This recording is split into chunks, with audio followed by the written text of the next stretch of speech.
여러분 안녕하십니까. 아침의 매일경제입니다. 저는 이상훈입니다. 요즘 대선 후보 이상으로 주목을 받는 이들이 있는데요. 바로 후보의 부인들입니다. 많은 보도와 이런저런 얘기들이 퍼지는데요. 지나친 관심일까요? 아니면 검증 정도로 좀 봐야 할까요? 아무래도 대선 날까지 많이 남았는데 공방은 계속될 것 같습니다. 자, 그럼 먼저 일면 기사부터 바로 출발하겠습니다. 먼저 매일경제 일면 톱 기사입니다. 정부 세수 헛발질이다. 여당 지원금의 빌미다. 그러니까 뭔가 올해 예상했던 세금보다 뭔가 더 거치는 부분이 있는데 그게 얼마나 되냐. 이걸 가지고 숫자가 좀 달라졌어요. 자, 정부 기재부는 초과 세수 10조. 그동안 이런 입장이었죠. 그러나 몇 시간 후에 정부에서 나온 19조가 맞다. 번복을 한 셈이 됐습니다.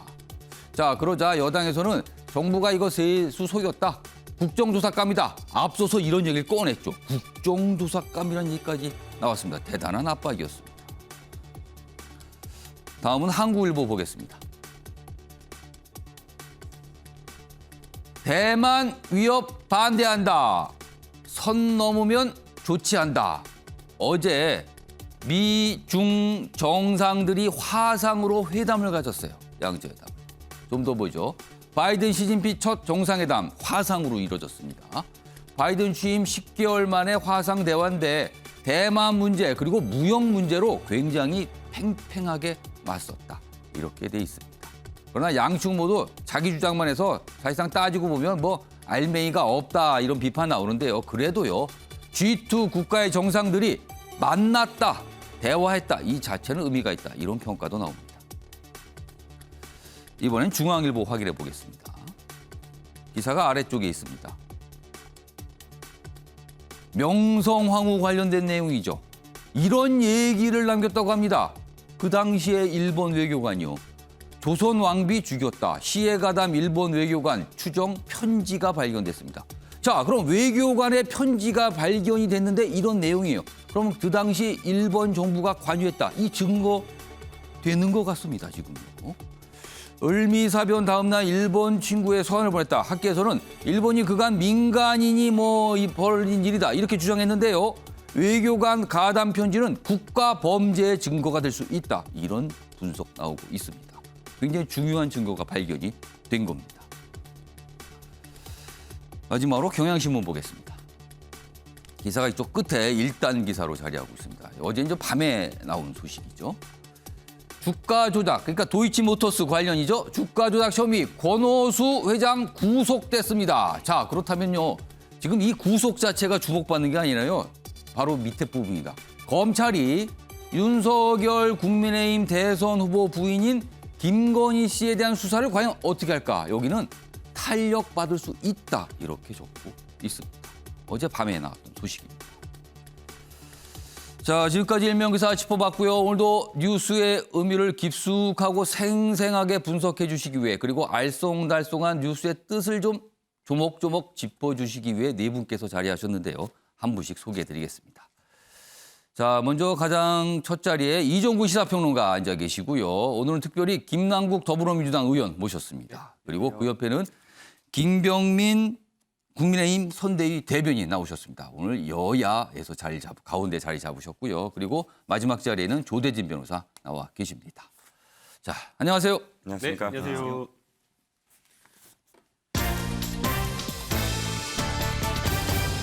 오늘 다룰 주요 이슈들 정리했습니다. 아침을 여는 키워드 4가지가 화면에 준비되어 있습니다. 11월 17일 수요일 순서입니다. 먼저 첫 번째 키워드 확인해 보겠습니다. 6시간 만에 100기. 앞서 일면 기사 때 소개해드렸죠.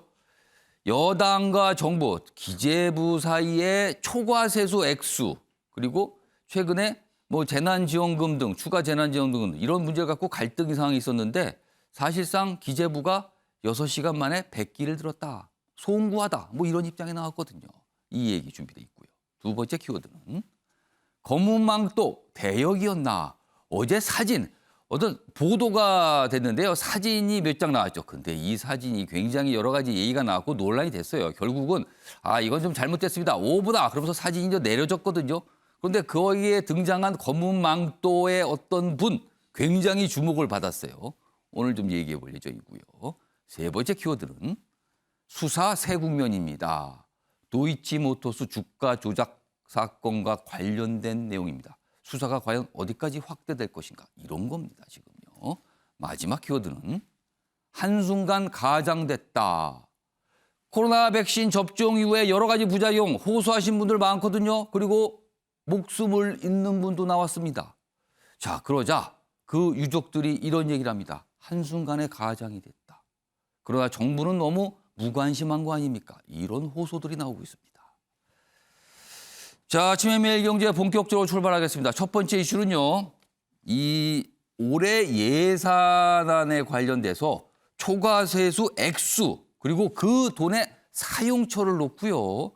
집권 여당과 정부가 지금 맞서는 상황으로 가고 있습니다. 이 얘기 좀 해보겠습니다. 먼저 첫 번째 기사인데요. 뭐 제목이 큼지막하게 실려 있어요. 지금요. 여당이 정부를 향해 국정조사 이런 걸 언급합니다. 그러니까 강한 압박을 한 거예요. 지금. 그러니까 여당에서 뭔가를 강하게 주장하고 뭔가를 추진하는데 많은 경우에 정부, 기재부가 안 된다는 얘기를 합니다. 돈 문제와 관련돼서 안 된다 이런 얘기가 반복됐죠. 그러자 여당에서도 뭔가 쌓여 있는 듯해요. 그러자 국정조사라는 얘기까지 나왔어요. 좀 더 보죠. 올해 예산안에 그러니까 올해 원래 들어오기로 된 돈들이 있잖아요. 세금이요. 그걸 이제 정부가 추정을 해요. 그리고 중간중간에 이제 바꾸죠. 근데 그 바꾼 예상 액수보다 더 들어온 돈이 바로 초과세수입니다. 이 초과세수 규모를 놓고 당정 갈등이다. 윤호중 홍남기 부총리 기재부의 윤호중 그러니까 정부에 이렇게 얘기한 거예요. 50조 넘었다. 그러니까 작년에 비해서 더 늘어난 돈이 거의 60조 육박하는데 의도적으로 이거 정부가 좀 줄이고 있는 거 아니야? 금액 적게 들어온다고. 그런데 강한 불만을 나타냈죠. 전국민 지원금 등 쌓인 불만이 폭발했다. 그러다 기재부는 의도적으로 줄인 거 아닙니다. 이렇게 해명을 했죠. 자, 그럼요. 먼저 여당에서 나오는 발언이 있었습니다. 굉장히 정부에 대한 압박이거든요. 들어보시죠. 지난 7월 추경 당시에 31.5조 원의 추가 세수를 국민께 돌려드렸는데 그 이후로도 약 19조 원의 추가 세수가 더 있다는 것이 확인됐습니다. 한 해 50조가 넘는 초과 세수를 세임 예산에 잡지 못한 것은 재정당국의 심각한 직무유기를 넘어선 책무유기입니다. 지금이라도 홍남기 부총리는 국민들께 사과하고 반성하기 바랍니다. 의도성이 있었다고도 혹시 보시는지요? 예, 뭐 그런 부분에 대해서 의도가 있었다면 네. 그 일테면 국정조사라도 해야 될 그런 사안이 아닌가 싶습니다. 자, 어제 오전에 여당에서 저런 정부를 향한 저런 압박들이 있었죠. 그리고요, 오후로 시간이 흐릅니다. 다음 기사 보겠습니다. 오전엔 10조, 그러니까 초과세수 규모가 10조 정도다. 지금까지 정부 입장이었어요. 그리고 오전에도 이런 입장이 뭐 설명이 좀 됐어요. 그러자 그 이후에 오후엔 19조로 바뀐 겁니다. 기재부가 초과세수 뒷북 실토를 한 거예요. 그러니까 좀 더 나올 것 같아요. 이렇게 실토를 한 셈이 됐죠. 여기 보겠습니다. 여기 보면 민주당의 전방위 압박에 말을 바꿨다. 여기 뭐 홍남기 부총리가 지난주에는 뭐 10조 원 약간 넘는 정도 이렇게 얘기했어요. 근데 어제 기재부가 자료를 통해서 밝힌 거는 19조, 거의 20조 육박을 하잖아요. 그럼 2배가 더 많은 겁니다. 이런 상황이 됐습니다. 뭐 상황이 좀 이래요. 그러면은요, 앞서서 시간이 좀 며칠 지났는데 홍남기 부총리가 국회에서 한 설명이 있습니다. 확인해 보겠습니다. 저희가 이제 세수가 7, 8, 9월 달 이럴 때는 한 달에 한 30조 정도 들어오는데요. 11월, 12월 달은 그 절반 토막 정도 들어올 걸로 생각이 됩니다. 그 변수가 있어서 정확하게 예측하기는 어렵지만 하여튼 10조 원대의 그 초과 세수가 좀 있을 것 같고요. 자, 저렇게 얘기했는데 19조로 다시 바꿔서 설명을 한 거죠. 다음 기사 하나 보겠는데요. 정부에서는 지금 재난지원금 관련해서 좀 강하게 뭔가 좀 이 분위기를 잡고 있죠. 곡간이 넘치자 여당 내년 1월 20만 원씩 방향을 이렇게 잡았어요. 지원금의 대못 받기다. 그러니까 뭔가 이렇게 확정적으로 지금 가고 있다는 거죠. 초과세수 일부 납부 유예 방식 추진. 그러니까 올해 거둘 세금을 올해 걷지 않고 내년으로 거서 내년 예산에 잡겠다는 거죠. 그러면서 내년에 쓰겠다. 뭐 이런 설명입니다. 이렇게 돼 있어요. 이 얘기 좀 해보겠는데요. 어떻게 보면 하루 종일 약간 좀 혼란스러운 상황이었어요. 자, 오늘 여당에서 나오셨는데요. 김남국 의원, 먼저 이 상황 이거 어떻게 이해하고 계십니까 지금? 예, 결국에는 기재부의 어떤 탁상 행정이 그러니까 예. 현장의 국민들의 어려움을 보지 못한 탁상 행정이 이런 어떤 해프닝을 불러일으킨 것이 아닌가라는 생각이 듭니다. 굉장히 지금 코로나19가 계속됨으로써 많은 국민들, 특히나 이제 자영업자와 소상공인 그리고 사회적 취약계층이 굉장히 어려워하고 있는데요. 예. 그래서 정부에서는 조금 더 적극적인 어떤 지출 정책, 그런 복지 정책을 펼쳐서 서민들 어려운 경제를 좀 살리기 위한 노력을 해야 되는데 저희 민주당에서는 많은 어떤 정책들을 적극적으로 펼치자라고 하는데 기재부에서는 국민들의 어떤 어려운 삶이나 이런 거보다 국가 재정을 좀 더 중시하다 보니까 예. 초과 세수가 무려 19조나 더 거치는데도 불구하고 이것을 억지로 좀 축소하려고 하는 것 아니냐. 그런 의도가 있는 것 아니냐라고 이렇게 의심을 할 수밖에 없는 그런 그 여당에서는 상황이고요. 지금 일부러 좀 금액을 줄인 거 아니냐 이런 의심을 좀 강하게 하고 계신 거예요 지금? 네, 그래서 결국에는 뭐 이게 만약에 예. 어느 정도 한 몇 천억 정도의 작은 정도의 금액이었다. 그리고 예산을 어떤 추계하는 그 시점 차이가 많이 나가지고 뭐 그렇다라고 한다면 이해할 수가 있는데 아침과 오후가 다르고 그리고 불과 어제와 일주일 전이 이렇게 다르다라고 한다는 것은 예. 기재부의 어떤 좀 잘못된 어떤 그런 관습, 습성 이런 것에 의한 것이라고 보이고요. 결국에는 국가 재정이 이렇게 넘쳐 흘린다라고 한다면 예. 어려워지는 서민 경제 이런 것들을 좀 살피기 위해서 초과 세수를 빚 갚는데 국가 빚 갚는데 이렇게 쓸 것이 아니라 오히려 국민들 어려운 삶을 이렇게 바치는데 기둥을 마련하는데 그 초과 세수를 쓰는 게 바람직하다라고 생각이 됩니다. 어제 사실은 정부 이 초과세수 규모 얘기를 내놓고 좀 국정조사감이다 이런 얘기 나왔는데 실제 국정조사까지 갑니까 안 갑니까 어떻게 보세요 그건? 실제 국정조사까지 가기는 좀 어려울 걸로 보이고요. 그러나 분명한 것은 뭐 9조 원 가까이 이렇게 추계를 잘못한 것에 대한 책임은 반드시 물어야 된다고 생각이 되고요. 무엇보다 더 중요한 것은 이러한 어떤 초과 세수를 어떻게 국민 삶을 나아지게 하는 데 쓸 것인가 그 예산안을 마련하는 데 더 집중해야 될 것 같습니다. 사실 지금 예산 심사 시즌이거든요. 그래서 홍남기 부총리가 거의 매일같이 국회에 나와야 됩니다. 아마 오늘도요. 그리고 이번 주에 계속 나오면 여당 의원들이 사과하라고 계속 압박을 할 것 같아요. 이거에 대해서 어떻게 된 거냐고 또 설명하라고 그런 요구를 할 것 같습니다. 몇 가지 내용이 좀 있는데 화면을 좀 보겠습니다. 자, 지금 민주당에서 추진하는 3종 예산 패키지, 뭐 이른바 뭐 이재명 3종 예산이다, 뭐 이런 얘기도 표현도 나오는데 이 세 가지를 지금 추진하는데 돈이 필요한 거예요. 일단 일상회복 방역 지원, 그러니까 여기에 이제 전국민 재난지원금 추가 지급이 포함이 돼요. 그래서 여기에 대략 한 9에서 10조 정도 필요하죠. 그리고 지역화폐, 지역경제 활성화 목적 지역화폐인데 여기도 최대한 2조 들어가요. 그리고 소상공인 손실보상 6조에서 7조. 그러니까 이거 합치면은 대략 한 20조 정도 필요한 거예요, 지금. 그러니까 정부 여당에서는 그거 봐라, 19조 남는 거 추가로 들어오는 거하고 딱 맞잖아. 이렇게 얘기하는 거거든요, 지금. 또 금액이 그러네요, 지금 보니까. 다음 화면 보겠습니다. 그런데 기재부는요, 어제 19조 맞습니다 하면서도 이런 또 입장입니다. 초과세수 10조 원대 전망. 자, 19조 원으로 전망됩니다라고 하면서도 의도적 세액 추정치 줄임이 있을 수 없다. 이렇게 정정을 좀 했습니다.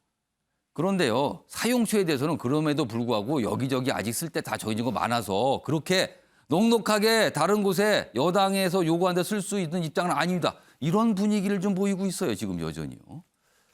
자, 김병민 대변인은 이 상황 어떻게 이해하고 계십니까? 네, 저는 한마디로 누워서 침 뱉기라고 좀 적어놨는데요. 예. 무능한 정부를 윤호중 원내대표를 비롯한 이 문재인 정부의 그 집권당의 인사들이 자임하고 있다고 생각을 합니다.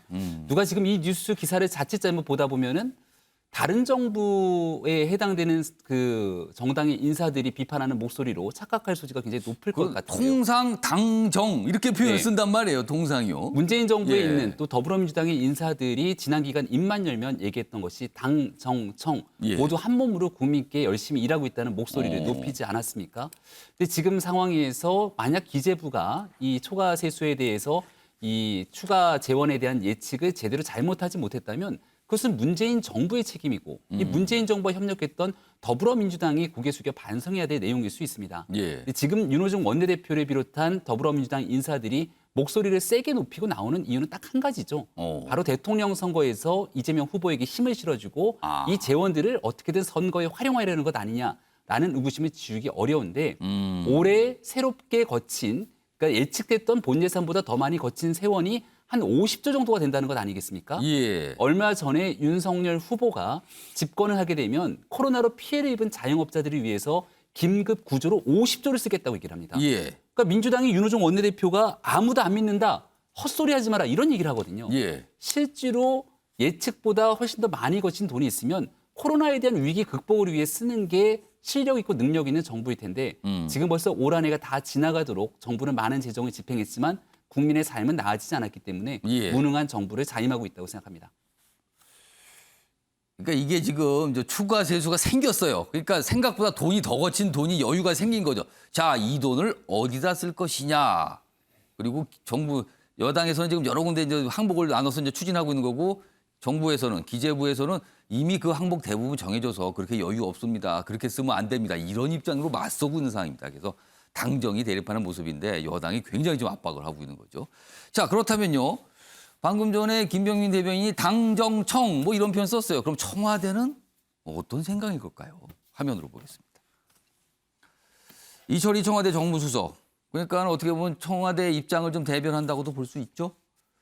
전국민 방역지원금 이런 문제에 대해서 청와대 조정사안 아니다. 정부가 예산안을 편성했고 공은 국회로 넘어가 있다. 이게 무슨 소리예요? 그럼 정부는 예산을 짠 거고 그 결정은 국회에서 여야가 합의하세요. 뭐 이런 뜻으로 들리기도 합니다. 지금요. 자, 이와 관련해서요. 정의당 심상정 대선 후보죠. 뭐 관련된 얘기를 좀 했는데요. 그 영상도 준비했습니다. 들어보시죠. 지금 여당 후보가 당정 조율도 제대로 안 하고 그냥 뭐 일방통행식으로 여러 가지 밀어붙이고 또 뭐 벌써부터 장관들 혼내고 그러니까 대통령께서 제일 곤란하시지 않을까 그런 생각도 해요. 자, 이종구 평론가. 네. 이 사안 기재부 그리고 여당 뭔가 이게 대립하고 있고요. 이게 반복되고 있어요, 사실은요. 근데 특히 이번에는 좀 갈등이 조금 더 심해진 것 같고요. 청와대는 어떤 생각을 하고 있을까요? 근데 지금까지 홍남기 부총리와 예. 그다음에 여당이 충돌한 건 처음이 아닙니다. 예. 그러니까 예산 안과 관련돼서 가을마다 한 번씩 이렇게 부딪혔는데 예. 그럼에도 불구하고 그때 당시에 문재인 대통령 어떻게 했냐를 돌아보면 그래도 홍남기 부총리를 감쌌어요. 계속 감싸고 뭐 북돋워 주고 예. 그다음에 홍남기 부총리가 한때는 또 스트라이크도 벌였었죠. 근데 그럼에도 불구하고 어쨌든 홍 부총리는 언제나 좀 이렇게 다시 자신의 입장을 좀 후퇴도 했는데 중요한 건 이겁니다. 그 어느 때보다 지금 강렬하게 부딪히는 것처럼 보이는 게 대선을 앞두고 여당의 후보가 지금 이 문제와 관련해서 굉장히 드라이브를 걸고 있거든요. 그렇죠. 근데 사실 이재명 후보가 지금 굉장히 급한 어떤 상황이잖아요. 지지율은 굉장히 낮아지고 뭔가 모멘텀을 가져야 되는데 그렇습니다. 그렇다고 해서 현 정부와 차별화를 하자니 아직까지도 어쨌든 지지자를 결집시켜야 되는 어떤 목적이 있습니다. 그러니까 이재명 후보가 사실은 공무원을 향해서 지금 공격을 하거든요. 부동산 정책 실패했다라고 이야기하면서 사실은 공무원들의 책임을 돌리고 있습니다. 예. 제대로 이 현 정부의 철학을 반영하지 못했다. 근데 이번 건도 거의 좀 비슷해요. 사실 홍남기 부총리가 어떻게 보면 타겟이 된 것 같아요, 지금. 그렇습니다. 예. 그 노무현 대통령이 국가재정법을 만들면서 이런 얘기를 해요. 재정은 그 정부의 철학을 반영한다. 그러니까 사실 재정이 모든 정책을 다 반영하는 것이기 때문에 예. 재정이야말로 사실 문재인 대통령의 철학을 지금 반영하는 것이에요. 그런데 사실 홍남기 부총리를 공격을 한다. 공무원이 문제다. 이렇게 사실 차별화를 꾀하면서도 타깃을 공무원으로 정하는 어떤 상황입니다. 청와대 입장에서는 좀 곤혹스러울 것 같아요. 그렇다고 해서 지금까지처럼 홍남기 부총리를 감싸면서 가자니 워낙에 이게 강한 사안이거든요. 그렇죠. 지금 후보가 굉장히 드라이브를 걸고 있고. 그렇습니다. 그런데 이러다 보니 청와대의 지지율도 너무 급락할 수도 있어요. 그러니까 레임덕, 물론 거의 레임덕이 시작이긴 하지만 그럼에도 예. 불구하고 연착륙해야 되거든요. 예. 그러니까 지금 심상정 후보가 이야기한 대로 굉장히 곤혹스러운 상황이다. 그러니까 후보의 입장을 반영을 해줘야 되는데 그럼에도 불구하고 이것이 완전히 청와대가 무슨 잘못을 저지른 것처럼 이 정부가 무슨 잘못을 저지른 것처럼 그렇게 보여서는 또 안 되는 상황이거든요. 그러니까 정부, 그러니까 부총리도 좀 감안을 해야 되고 여당 대선 후보도 감안을 해야 되고 그러니까 예산안은 정부가 짰고요. 뭐 국회에서 뭐 정하시면 되는 거죠. 뭐 이렇게 얘기한 것 같아요. 지금 말이 좀 두 가지 다 섞여 있거든요. 지금 청와대 발언이요. 아무튼 어제 하루 종일 이 얘기가 많았어요. 그리고 이게 간단하게 끝날 문제는 아닙니다. 이게 정책과 관련돼 있거든요. 또 야당들 또 정책들 내놓고 있기 때문에 이게 어떻게 보면 논쟁처럼 가고 있습니다. 자, 이 얘기 좀 어려운 얘기였는데 이 정도로 좀 마무리해 보고요.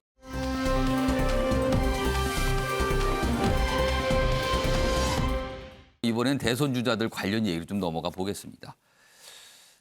이재명 민주당 후보 관련된 내용인데요. 부인 얘기입니다. 부인이요. 뭐 검은 망토 뭐 이런 얘기가 나왔죠. 검은 모자. 뭐 전 착용한 게 다 검은색이었어요. 일단 보시죠.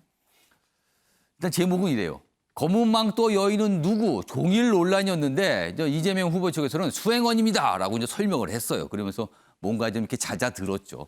일단 여기 사진 좀 봐주세요.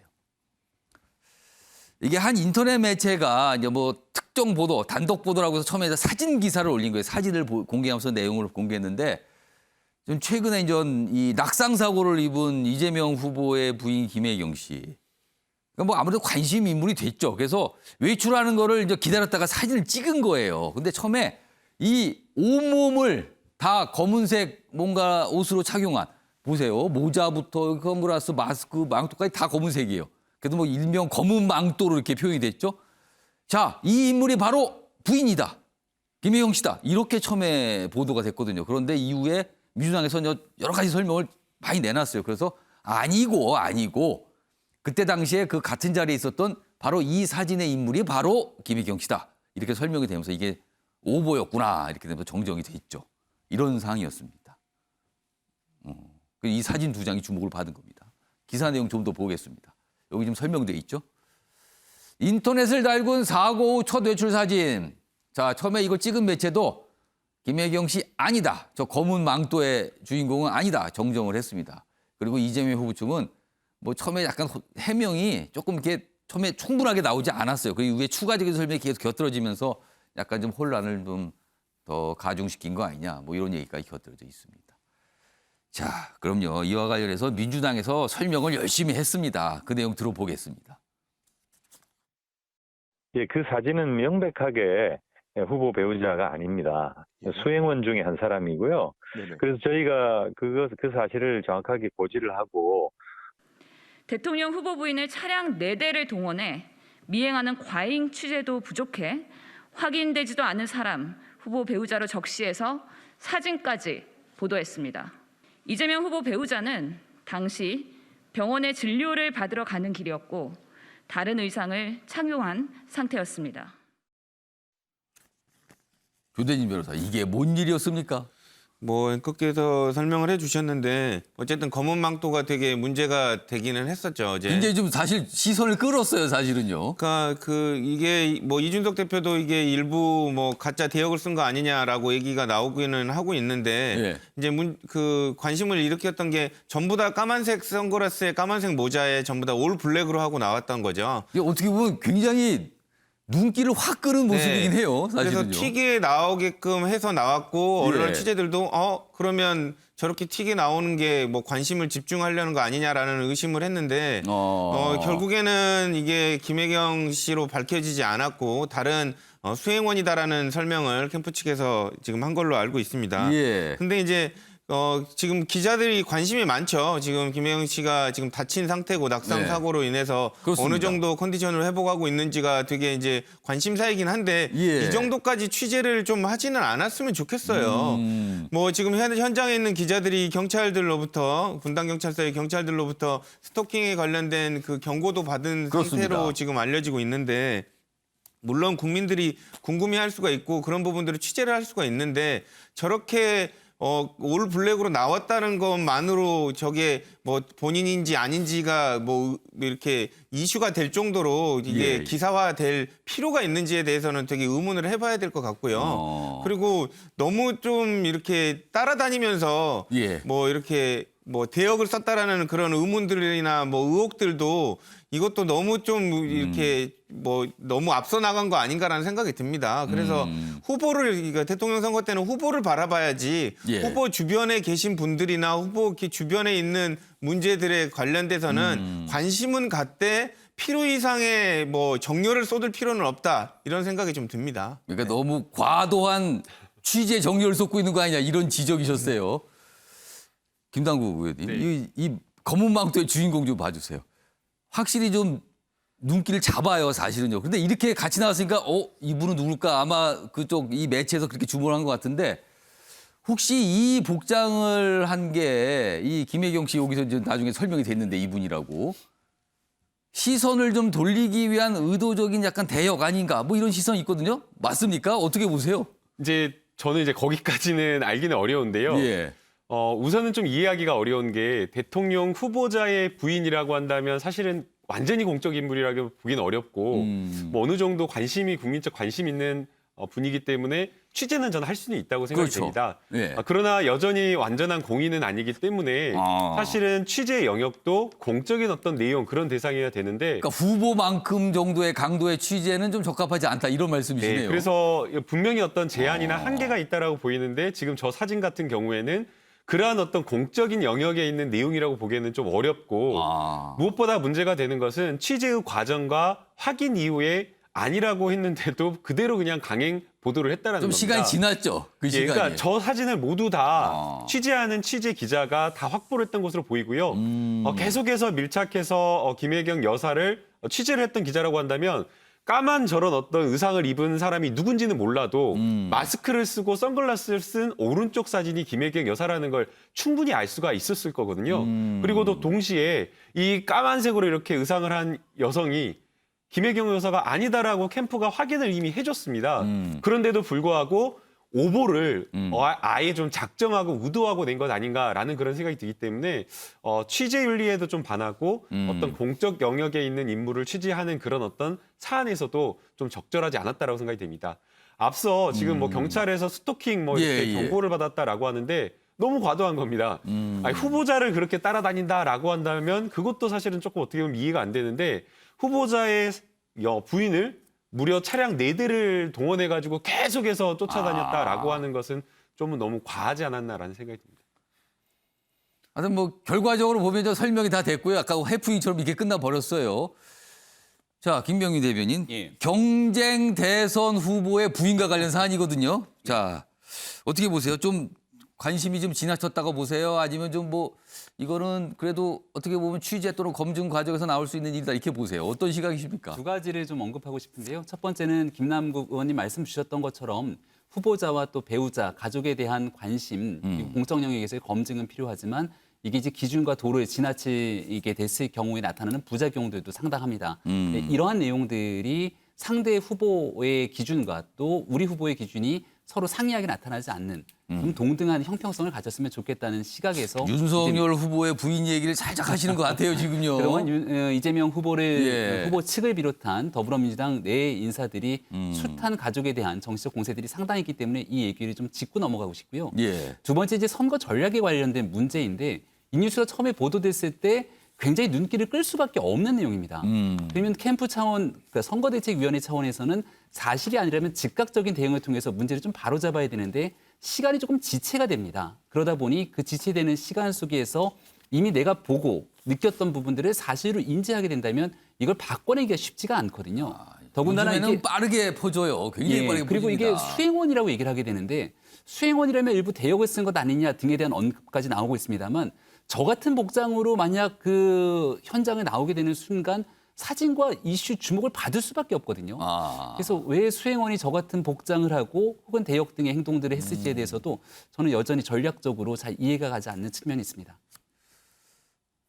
아무튼 이 두 장의 사진 어제 참 많은 분들이 보셨을 거예요, 지금요. 그리고 이제 사실은 이제 오보로 판명이 나면서 이 사진 기사를 잘 내렸습니다, 이제 원래.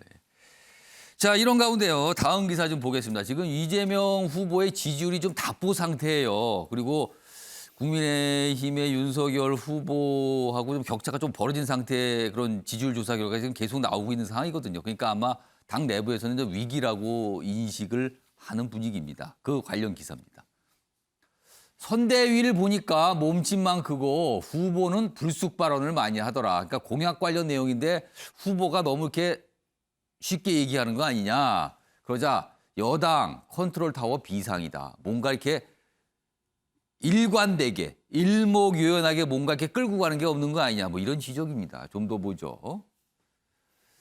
윤석열 후보와 지지율 격차가 벌어지고 있죠. 당내에서 남맥상 지정 목소리가 높다. 그리고 여기 보면 이 얘기가 또 여기 있네요. 김혜경 씨 관련 루머 등 빠른 대응을 못했다. 이런 얘기가 좀 목소리로 담겨 있고요.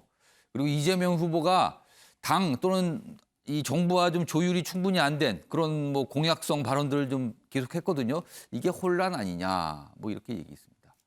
회의에서 20-30분 일방 발언. 뭐 이런 얘기까지 적혀 있는데요. 뭐 하여튼 뭔가 좀 비상이다. 전체적으로 이런 분위기의 기사입니다.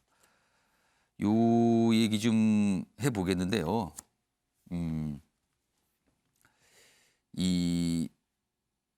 여기 보면 다음 기사 좀 하나 화면이 좀 준비된 게 있어요. 이게 이 관련 내용을 좀 추가적으로 설명하겠어요. 이게 당내에서 나온 지적이에요.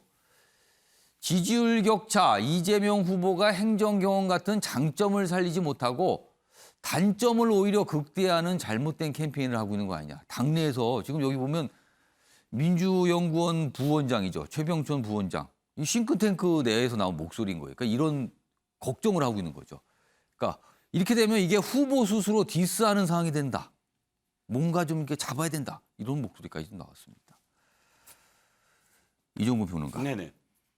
그러니까 후보의 단독 플레이 뭐 이런 게 좀 문제가 있다. 이런 지적으로 좀 들려요. 네. 이런 분석에 좀 동의하십니까? 일단 몇 가지 증상이 나왔어요. 뭐냐면 국감장에 스스로 나온 것. 그래서 언론들은 국감장에 나온 이재명 후보를 굉장히 그때 완전히 분위기를 압도했다라고 표현을 했는데 나중에 이렇게 보면 사실 그것도 리스크다. 왜냐하면 후보가 너무 모든 것들을 좀 주도하는 인상을 지금 지울 수가 없었거든요. 근데 그 이후도 마찬가지입니다.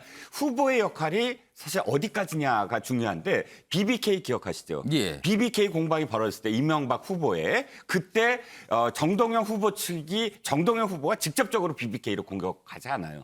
주로 박영선 의원이라든지 네거티브 이 공약팀이 있거든요. 그 팀이 앞장서서 네거티브 같은 이슈는 공약을 하고요. 방어는 홍준표 의원이 방어를 했어요. BBK 때. 그러니까 양쪽 다 공격과 수비가 어떤 틈을 이뤄서 뭐 이슈를 공격을 하고 그 수비를 하는데 이번에 한번 보시면 이재명 후보가 나서지 않아야 될 때 자꾸 나서는 부분. 예를 들어서 방명록 반드시 뭐 세우겠다. 이 표현 같은 경우는 사실 후보가 직접적으로 나설 이슈는 아니었거든요. 그런데 이 후보가 이런 네거티브에 그러니까 단계도 네거티브가 1단계, 2단계, 3단계가 있다면 아주 가벼운 단계까지도 후보가 직접 나서서 상대방 후보를 공격하는. 상대방 후보가 약간 어떤 실수와 같은 모습인데 그거를 이 여당 후보가 직접 나서서 뭔가 얘기를 한다. 이유가 없는 이슈가 있거든요. 이슈들이. 그런 경중도 따져야 되고. 그러니까 전체적으로 지금 민주연구원 부원장이 이야기했듯이 팀 플레이가 지금 안 보인다. 전체적으로. 정책은 정책대로 보여야 되고 네거티브는 네거티브로 보여야 되고 후보가 자신의 강점을 살리는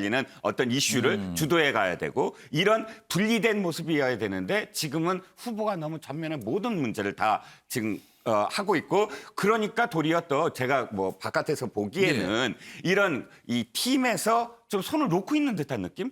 팀이 보여야 되는 팀이 안 보이거든요. 그래서 그런 문제에 대해서 시스템을 다시 한번 좀 이렇게 정돈을 해야 되지 않나라는 조언을 민주연구원 부원장도 하고 있는 것 같습니다. 김남국 여기 추가 질문 드릴게요. 여기 보면 여기 뭐 표현이 뭐 불쑥 발언 그런데 전체적으로 공약 내용이 담긴 어떤 발언들이 있는데 그게 충분한 조율이 안 된 채 좀 갑자기 나오는 듯한 일이 반복되고 있다. 이런 지적 받고 있거든요.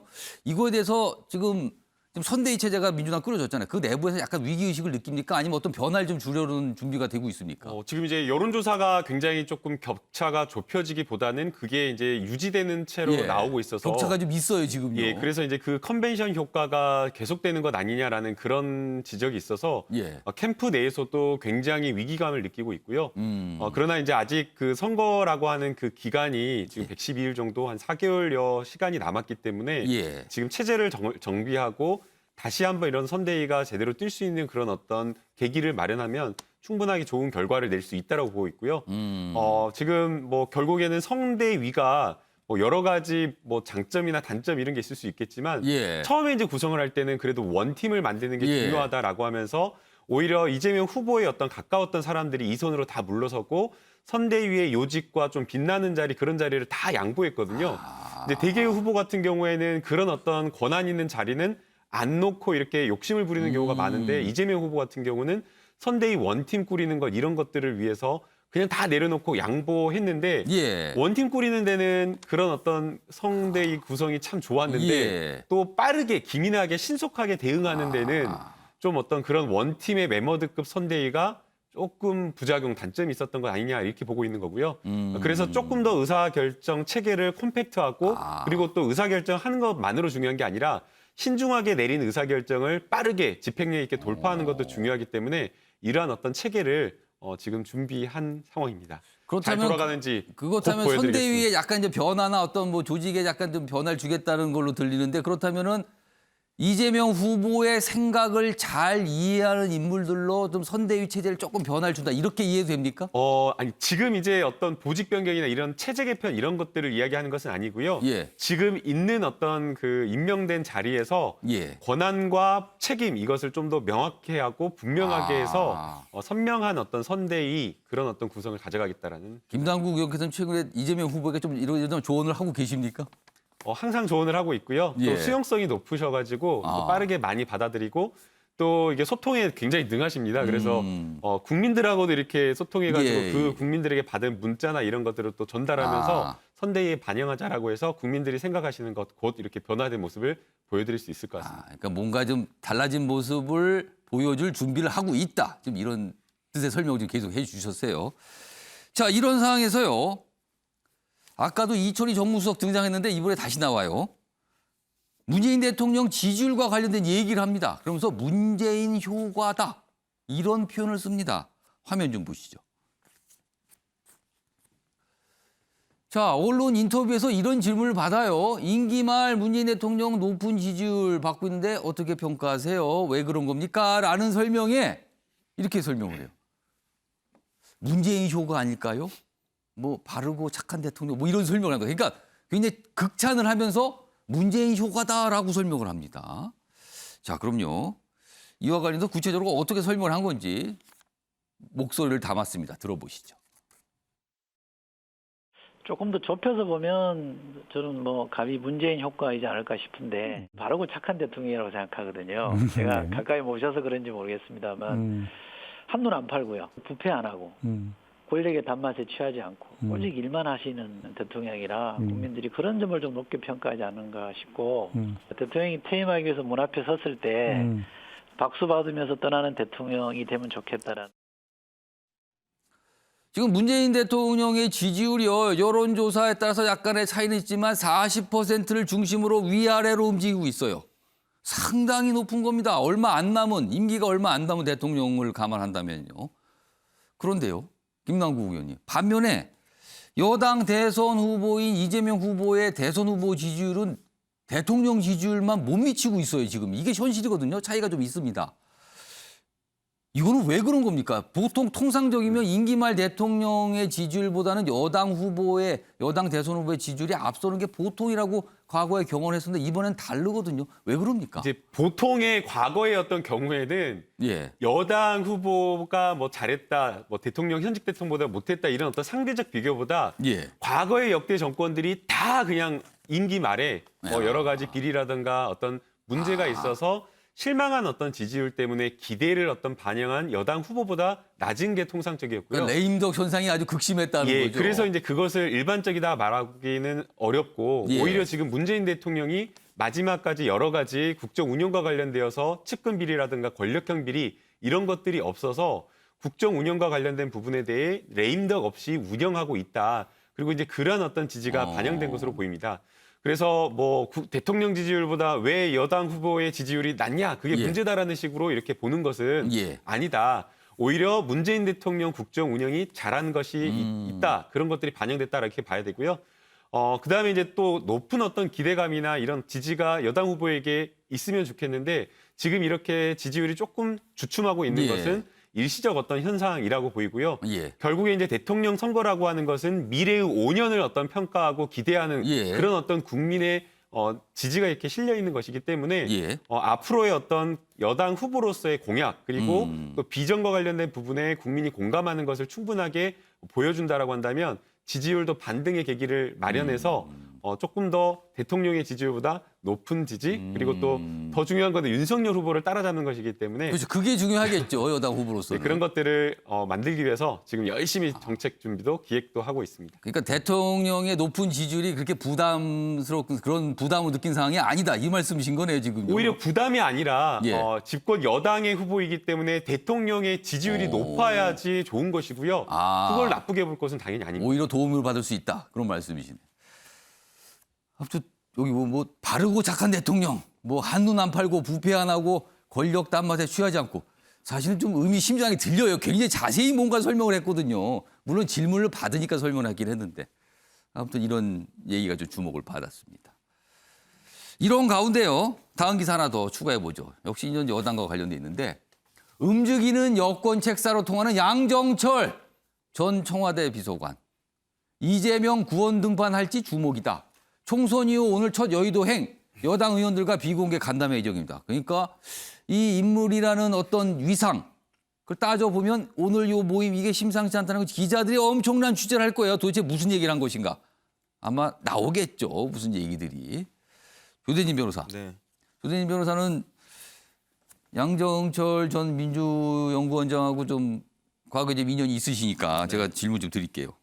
과연 구원 등판 할까? 한다면 어떤 효과가 있을까? 이거 어떻게 보십니까? 이거는 이제 본인이 전격적으로 등판한다기보다는 당에서 그렇게 모셔와야 된다고 요청을 생각합니다. 한다. 네네. 지금 이제 좀 뭐 민주당에 대한 바람이라든지 이런 부분들을 얘기를 하면 아까 김남국 의원께서도 얘기를 해주셨지만 지금 민주당을 바라보면 선대위를 바라보면 이제 선거를 치르기 위해서는 좀 날쌘 다람쥐 같아야 되는데 예. 지금 민주당 모습은 살찐 코끼리 같아요. 그래서 여러 가지로 좀 기민하지 못한 모습들을 많이 보이고 있는데 그 살찐 이유가 코끼리는 메모드 아닙니까? 네, 그렇죠. 그래서 이제 조금 그 선거를 치르려면 여러 가지로 이제 당하고 합쳐졌을 때 시너지 효과를 발생을 해야 되는데 예. 일단 당의 그 후보로 뽑히고 나니까 당이 합쳐짐으로 인해서 오히려 좀 그 효과가 더뎌지는 시너지가 안 생기는 그런 모습들을 좀 보이고 있거든요. 뭔가 좀 둔해지는 것다 이런 네, 뜻으로 그렇죠. 들리네요. 그러니까 그런 부분들이 뭐 저도 대통령 선거를 봤지만 보면 이제 선거가 시작되면 선거 캠프를 원래 최초에 예. 유지하고 있었던 사람들이 있고 예. 그리고 당에서 소위 말하는 꽂는 사람들이 있습니다. 그렇게 되다 보면 당이 그 선거 캠프가 효율적으로 못 돌아가게 되고 그 같은 수로 이렇게 채워지다 보면 정말로 후보를 효율적으로 움직일 수 있는 사람들이 밀려나게 되는 이상한 결과들이 자꾸 벌어지게 되거든요.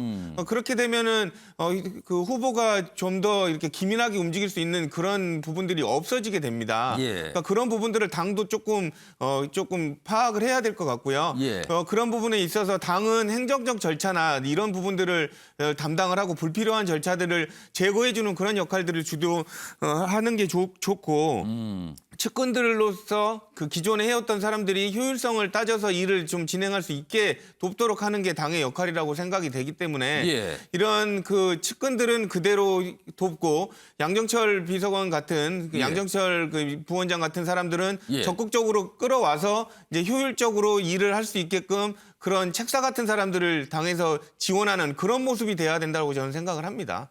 그렇다면은 조대진 변호사는 요청을 받아서 뭔가 등판해서 도움을 줄 거다 이렇게 전망하시는 거네요. 지금. 왜냐하면 선거는 예. 기술이거든요. 기술이기 때문에 선거를 해본 사람들의 마음을 얻는 방법을 아는 사람이 선거를 치러야 그렇죠. 됩니다. 양정철 전 원장은 지난 대선 때 문재인 대통령 사실상 비서실에서 일하면서 뭔가 기여를 크게 했다고 평가받죠. 그렇죠. 그리고 또 홍보 쪽에 또 관련된 예. 부분이 있고 지난 총선 때도 여러 가지 그 기여를 했고 결과로서 예. 그 답을 하는 분이기 때문에 이번에도 어쨌든 뭐 컨트롤 타워라고 그렇게 뭐 전권을 주라는 얘기가 아니라 어쨌든 선거 부분에 있어서 전반적인 부분, 그러니까 불필요하고 필요한 부분들을 제거하고 적재적소에 배치하는 그런 능력만큼은 출중하기 때문에 이런 부분들을 와서 돕고 진짜로 도움이 안 되는 당의 역할이 무엇인지에 관련돼서 예. 가름을 좀 해야 될 필요가 있다라고 저는 생각을 합니다. 네.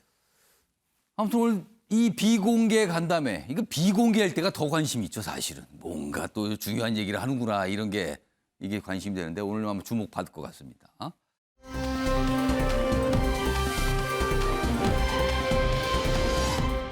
자, 이번에는요, 국민의힘 윤석열 대선 후보 관련된 얘기로 가보겠습니다. 역시 이 기사 부인과 관련이 돼 있어요. 보시죠. 도이치모터스 주가 조작 사건, 권오수 회장 전격 구속됐습니다. 어제. 이 혐의를 지금 받고 있는 인물이죠. 법원은 증거인멸 우려 있다. 자, 검찰 그렇다면은 김건희 씨 계좌 관리한 선수 이모 씨도 구속 수사를 했어요. 체포했거든요. 그리고 구속됐죠. 그렇다면 여기 이름이 나오잖아요. 윤석열 후보의 부인. 왜냐하면 이 계좌에 돈이 들어갔거든요. 한 10억 정도로 지금 알려져 있죠. 이 돈 관리를 누군가 했는데 이 인물들이 뭔가 주가 조작과 관련돼 있는 혐의를 받고 있는 인물들인데 그렇다면 이거 어떻게 된 겁니까? 이렇게 된 거예요. 이른바 전주 의혹 뭐 이런 겁니다. 지금요. 자, 그럼요. 어제 권오수 회장 영장실질심사를 받기 위해 출석하는 모습이 있었는데요. 확인해 보겠습니다. 주가 조작 혐의 인정하십니까? 혹시 오늘 심사 때는 어떻게 소명하실 거예요? 주가 조작 지시한 적 없다는 입장 맞으세요? 혹시 김건희 씨하고 좀 알고 지내시는 사이입니까? 김건희 씨 전주로 거론되는데 보셨어요? 질문은 많았지만 아무 얘기를 안 했습니다. 기사 하나 이어가겠습니다. 권오수 회장 구속, 도이치모터스 주가 조작 사건 수사가 새 국면을 갖다. 그러니까 일단 구속이 되면 뭔가 이제 진행이 되고 있는 거잖아요. 여기 뭐 또 나와요, 이름이. 윤석열 후보의 부인 이름. 김건희 측 뭐 맡겼다, 손해만 봤다. 그러나 이제 검찰이 과연 어떤 판단을 할 것인가 주목된다는 거죠. 어제요, 국회에서 뭐 이 사안과 관련해서 민주당 의원들이 뭔가를 촉구하는 기자회견이 있었어요. 그 내용 확인해 보고요. 그 뒤에 과거에 윤석열 후보가 관련 발언을 한 것도 있습니다. 같이 묶었습니다. 들어보시죠. 탐욕의 화신을 보는 것 같았습니다. 그럼 그가 이것으로는 부족했는지 급기야 주가 조작 의혹의 정중앙에 섰습니다. 논문, 이력에 이어 주가 조작 의혹까지 조작 3관왕 등극을 코앞에 두고 있습니다. 단순 전주라고 주장하는 김건희 씨까지 주가 조작의 한패였을 가능성이 매우 큽니다. 김건희 씨에 대한 성역 없는 수사를 강력히 촉구합니다. 한 4달 정도 맡겼는데 손실이 났고요. 저희 집사람은 거기서 안 되겠다 해서 돈을 빼고 그 사람하고는 절연을 했습니다. 자, 조대진 변호사. 이제 관심은요. 윤석열 후보의 부인 김건희 씨. 검찰이 과연 소환 조사를 할까? 소환 조사 이후에 어떤 것, 조치, 뭐 기소, 뭐 이런 거예요. 지금 관심사는. 이 가능성 지금 어떻게 보세요? 일단 뭐 그 후보 부인에 대해서 그 관심을 가지려면 검은망도 이런 게 아니라 이런 부분들을 관심을 가져야 됩니다. 뼈가 있네요. 지금 조대진 변호사 말에 지금. 뭐 이 부분은 공적인 부분이고 수사의 영역이기 때문에 지금 수사가 진행되고 있고 지금 제일 중요하게 봤던 부분들이 도이치모터스 주가 조작 관련해서 권오수 회장이 전격적으로 구속되느냐 안 되느냐 이 부분을 되게 법조인들은 보고 있었거든요. 근데 법원 영장 전담 판사가 범죄 혐의가 소명되고 도주의 인멸의 도주의 우려가 있다라는 식으로 해서 영장을 발부를 했거든요. 범죄 혐의가 어느 정도 소명이 된다라는 것은 권오수 회장이 관련된 검찰의 증거들이 어느 정도 재판부의 마음을 어느 정도 구속의 가능성이 있다라는 걸 판단했다라는 겁니다. 그리고 지금 주가 조작 관련자에 대해서는 제일 중요한 사람들이 3명으로 나눌 수가 있죠. 이 회사의 대표였던 권오수 회장하고 그다음에 전주였던 이모 씨, 자금 관리를 한 거죠. 이모 씨 그리고 이거에 대한 가담자로 보이는 그 윤석열 후보의 그 아내인 김건희 씨로 볼 수가 있습니다. 2명은 지금 구속이 된 상태예요. 그럼 나머지 한 사람에 대한 조사만 남아 있는 거죠.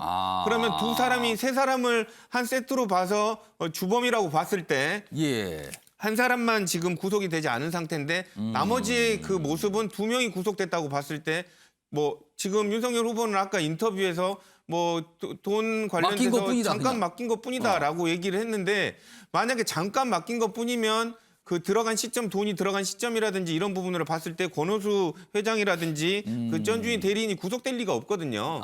그러니까 이런 부분으로 봤을 때 앞으로의 수사의 방향은 김건희 씨로 향할 가능성이 있고 구속영장까지도 청구될 가능성이 있다고 저는 봅니다. 자, 김병민 대변인 지금 윤석열 후보를 이제 돕고 계신데 윤 후보 측 입장에서 지금 이런 상황은 사실 정치적으로 위기 아닙니까? 이렇게 되면 사법 위기가 이제 뭔가 현실화되는 거 아닙니까? 어떻게 판단하세요, 지금 이 상황은? 지금 현재 일어나고 있는 일들에 대해서 이것저것 좀 섞어서 얘기하고 있는 측면들이 굉장히 과하게 얘기가 나오고 있습니다. 얼마 전부터 보도가 되기 시작하면서 벌써 지난 7월부터 김건희 이 대표에 대한 관련된 의혹들, 문제들 때문에 뭐 소환 조사가 될 것 같은 언급들이 있었지만 결과적으로 지난 경선이 끝났음에도 불구하고 내용들이 나온 것이 있습니까? 실질적으로 이 도이치모터스 관련된 내용들이 일부 있는 상황들이 있고 여기와 별개로 김건희 대표가 투자를 했던 내용이 있습니다. 투자했던 내용들에 대한 의혹이 있기 때문에 10억 원 증권 투자에 대해서 그 계좌를 있는 그대로 공개를 했고 이를 통해서 수익을 본 것이 아니라 오히려 손해를 봤다고 얘기하고 있습니다. 윤석열 후보가 검찰총장 재직하고 있었던 당시 조국 전 장관에 대한 수사 이후 각종 탄압을 받았다는 거 많은 국민들께서 다 알고 계실 것이고 관련된 내용들에 대해서 검찰이 지난 기간 동안 1년이 넘는 시간 수사를 했지만 무엇 하나 제대로 밝혀낸 것이 없습니다. 여기에 대해서 제대로 나온 것이 없음에도 불구하고 대통령 선거를 목전에 두고 있는 상황에서 이 대통령 후보 가족과 부인에게 뭔가 의혹성 타격을 주기 위한 검찰의 수사가 진행되기 시작한다면 이것은 검찰이 진실을 밝히는 수사가 아니라 오히려 선거에 영향을 미치려는 행위가 아니냐 이렇게 볼 수 있고요. 조금 전에 부인에 대한 의혹은 이런 부분들을 밝혀야 된다 얘기를 하셨는데 실질적으로 지금 국민들이 가지고 있는 가장 큰 의혹은 대장동 의혹이 진실을 밝히는 일입니다. 유동규 씨가 압수수색이 당하기 전 이재명 후보의 가장 측근인 정진상 씨와 통화했다는 내용들이 나오고 있는데 이 유동규 씨가 이재명 후보의 아내 김혜경 씨와도 친분이 있다는 보도들이 나오고 있지 않습니까? 그럼 그러한 내용들에 대한 진실 규명은 어떻게 우리가 시작을 해야 좋겠습니까? 여기에 관련돼서 대한민국 검찰은 제대로 진실을 밝힌 의지가 있습니까? 분명히 힘줘서 얘기하고 싶은 것은 관련된 사건의 진실이 있으면 이를 밝히는 것이 중요한데 아주 오랜 기간 동안 특정 사람들의 대상으로 정치적 공세를 취하기 위한 수사가 진행된 것처럼 보이지만 그 내용들이 나오지 않았고 이 내용이 대통령 선거를 앞두고 있는 정치 공세로 활용되지 않기를 바랍니다. 여야 대선 후보들, 그러니까 거대 정당의 대선 후보들 다 이게 이른바 사법 리스크, 검찰 수사와 뭔가 지금 다 관련이 돼 있고 의혹을 받고 있다. 이런 거예요, 상황이. 그러니까 이런 기사가 좀 계속 나오거든요, 지금요. 다음 주제도 역시 윤석열 후보와 관련돼 있어요. 그리고 이준석 대표가 등장을 합니다. 다음 보겠습니다. 여기 보면 얼마 전에 홍준표 의원 경선에서 이 윤석열 후보에게 졌죠. 청년 소통 목적의 플랫폼, 청년의 꿈이란 걸 만들었는데 여기에 질문을 받으면 답변을 해주는 거예요. 그런데 질문 중에 이런 게 나왔어요. 이준석 대표 탄핵 여론에 대한 홍준표 의원의 생각은 뭡니까? 이렇게 하자 홍준표 의원이 이렇게 답을 짧게 합니다. 이준석 내치면 대선은 집니다. 이렇게 답변을 했어요. 이게 최근에 윤석열 후보와 이준석 대표가 무슨 선대위 구성과 관련돼서 약간 뭐 신경전이 있다 뭐 이런 보도들이 많이 나온 상황에서 이런 질문과 답변이 있었던 거거든요. 자, 그럼요. 먼저 두 인물이 뭐 관련 얘기 좀 했는데 들어보겠습니다. 어제 이준석 대표 만나서는 좀 인성 갈등은 좀 마무리됐나 싶은데요. 누가 갈등이 있다고 그래? 일각에서 갈등이 있다고 해서. 갈등 없고 조만간에 다 잘 진행되고 있으니까. 네, 고맙습니다. 그래요.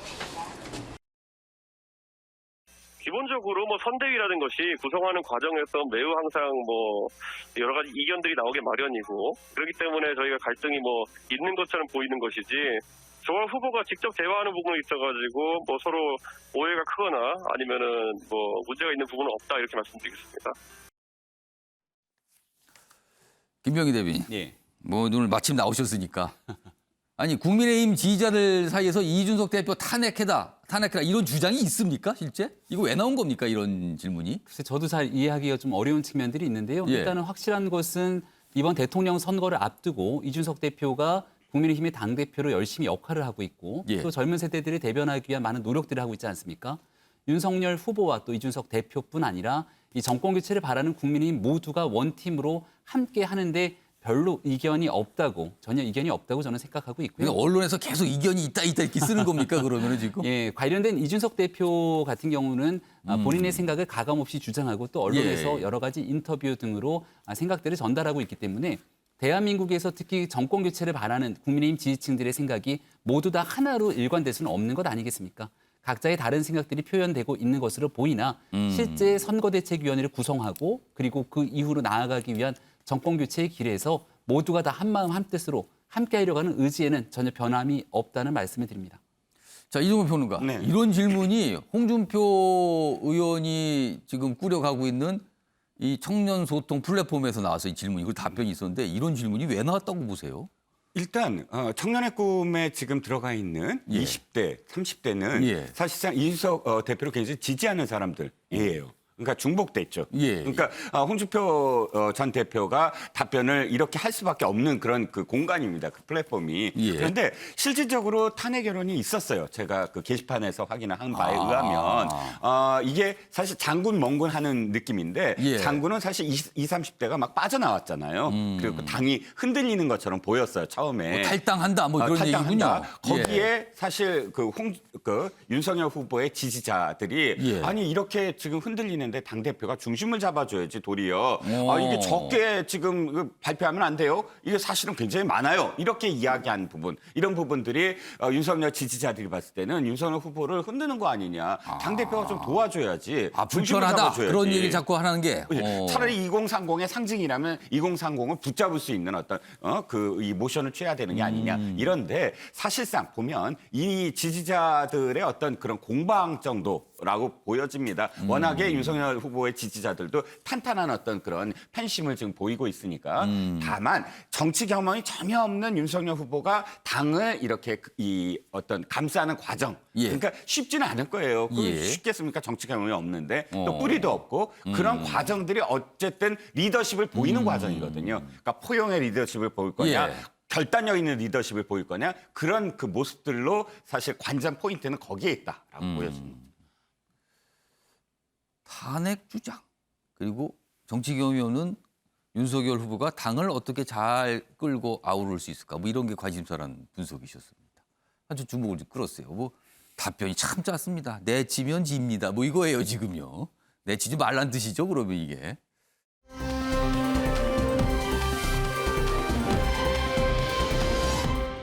다음은요 코로나 관련된 얘기 좀 해보겠습니다.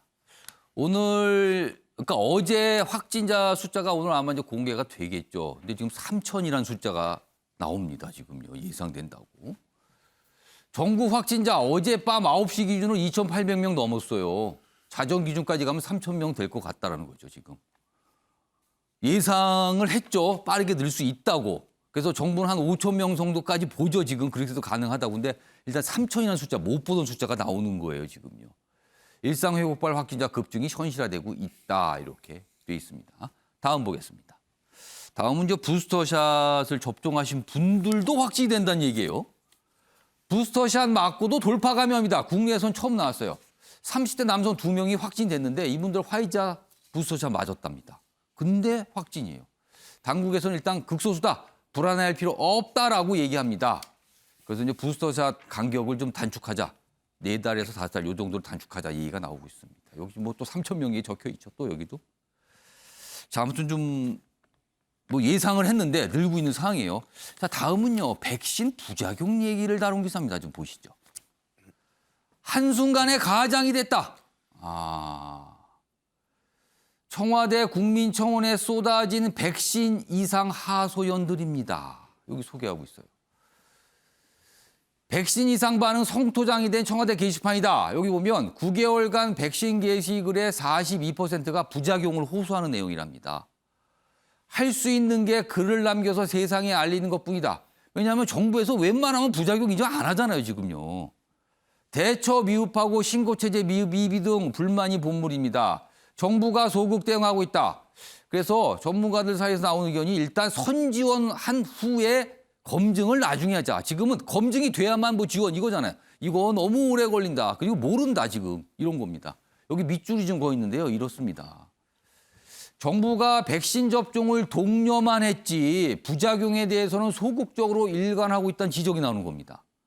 그리고요, 옆으로 가겠습니다. 부작용에 대한 국민 불안, 이거 줄이기 위해서라도 일단 선지원한다. 그리고 후검증한다.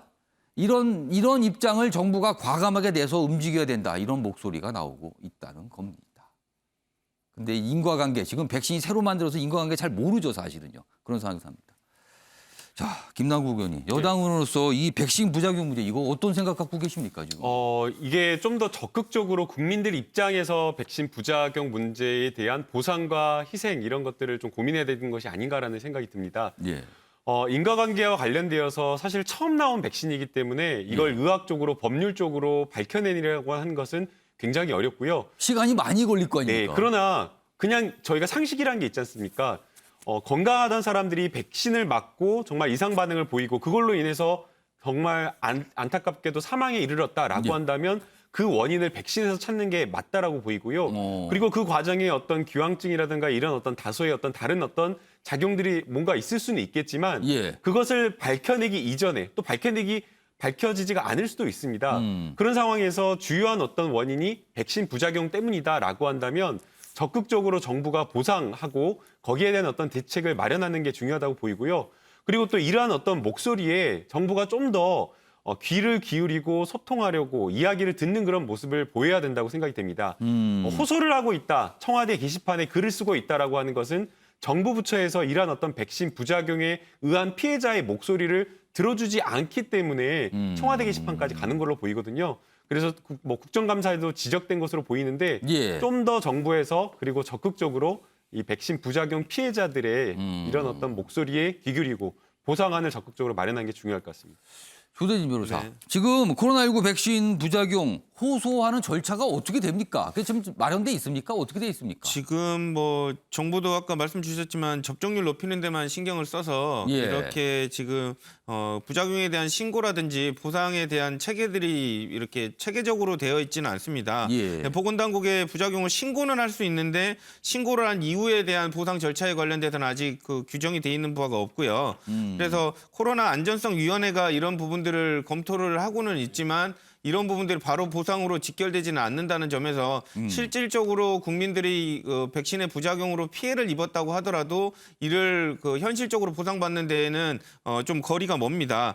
그리고 아까 인과관계 부분도 얘기를 하셨었는데 지금 인과관계 입증을 하는 게 국민으로서는 힘들기 때문에 만약에 이제 보상 절차가 체계화된다면 먼저 인과관계에 대한 입증을 하기 전에 뭐 보상을 먼저 해주고 추후에 검증을 하는 방식으로 이렇게 좀 이렇게 개선되어야 되지 않나, 제정되어야 되지 않나 그렇게 생각을 합니다. 네.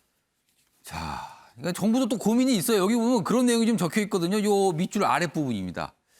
자, 짧은 시간에 만들어진 백신인 만큼 인과관계 검증이 단기간에 이루어지긴 어렵다는 의견도 있다. 좀 굉장히 어려운 상황이다. 뭐 이런 설명이 좀 겉들어있습니다. 이게 처음 본 백신이거든요. 처음 맞아보고요. 그리고 급하게 만들었어요, 사실요, 백신을. 이런 상황입니다. 자, 다음 주제는 미중 화상 정상회담 얘기 좀 보겠습니다. 여기 보면 먼저 이거 보기 전에요. 어제 이 화상 정상회담 하기 전에 서로 인사말을 주고받았거든요. 이때까지 분위기 좋았어요. 그 내용 들어보시죠. 第一次以视频的方式会晤，看到老朋友感到很高兴。 Next time, I hope we get to do it face to face like we used to when we travel through China. 뭐 서로 인사말 하죠. 뭐 반갑다. 과거에 사실은 이 이른바 미국과 중국에서 각각 넘버 2 시절에 굉장히 친한 사이로 알려져 있거든요. 이거 오랜만에 본 걸 거예요. 지금 최고 정상이 돼서. 자, 그런데 저런 인사말 뒤에 이런 일이 있었습니다. 첫 정상회담 바이든 시진핑 대만 충돌했다. 대만 문제를 놓고요. 바이든은 대만의 현상 변경 반대한다. 그러니까 뭔가 중국이 위협하지 마라. 뭐 이런 건데 시진핑은요. 불장난 땐 스스로 타 죽는다. 아, 굉장히 센 표현이다. 타 죽을 줄 알라. 뭐 하면. 이렇게 나옵니다. 대만 태도 따라 무력 통일 시사한 거 아니냐. 이렇게 해석 나옵니다. 다음 문제도 있습니다. 보시죠. 이번엔 무역이에요. 바이든, 중국이 불공정 무역 관행이 있다. 이렇게 따지죠. 그러자 시진핑, 안보를 이용해서 중국 기업 때리지 말라. 미국에 대한 불만 표시입니다. 이것도 뭐 합의 잘 안 되겠네요. 그러니까. 그래서 별다르게 공동 성명 이런 것도 없고요. 합의된 게 별로 없더라. 그냥 만난 게 의미 아니냐. 뭐 이런 평가 나옵니다. 이종근 평론가. 네네. 그냥 그저 만난 걸로 의미를 삼아야 되는 겁니까? 진짜? 그럼에도 불구하고 어쨌든 1979년 이후에 최저 수준이다. 양국 간의 긴장이 특히 대만 해협을 중심으로 해서 군사적 긴장도가 굉장히 높아지지 않았습니까? 예. 근데 실제로 바이든 행정부가 출범한 지 처음으로 지금 회담을 했어요. 근데 양쪽의 정부 입장을 좀 살펴봤습니다. 미국의 소리 방송 아시죠? 미국 정부의 입장을 예. 반영하는 그 매체죠. 예. 거기서도 이렇게 얘기해요. 처음부터 사실 이거 돌파구가 마련된이라고 생각 안 했다. 양쪽 입장 다 알지 않느냐. 대만 해협 문제도 다 아는 입장이다. 그런데 두 가지를 봐달라는 거예요. 하나는 3시간 반 동안 회담을 했다. 의제를 다 이야기하고 싶은 것을 다 이야기했다는 거예요. 그러니까 그만큼 시간이 양쪽이 지금 절박하다. 서로 이야기를 하고 싶다라는. 3시간 반이면 회의를 하다 지치겠네요. 그런 예. 의미고요. 두 번째는 넥타이 색깔을 봐달라는 거예요. 양쪽 이 정상의 넥타이 색깔 한번 봐주시죠. 보면 빨강색 뭐 이렇게 더. 아니요. 지금 이거 아니에요. 이건 예, 자료 기사 화면이고 보겠습니다, 실제로 기사. 회담하는 장면 봐주세요. 예. 실제로 회담하는 장면에선 양쪽 당의 색깔을 교차했어요. 즉 지금 그 바이든 대통령의 빨간색은 중국 공산당의 색깔, 그리고 시진핑의 파란색은 민주당의 색깔입니다. 그만큼 상대를 배려했다는 뜻이죠. 일단은 배려하고 뭔가 좀 시작을 해보자 이런 취지는 분명히 있다 이런 뜻이네요. 알겠습니다. 자, 아침의 매일 경제 오늘은 여기서 마무리하겠습니다. 편안한 하루 되시기 바랍니다.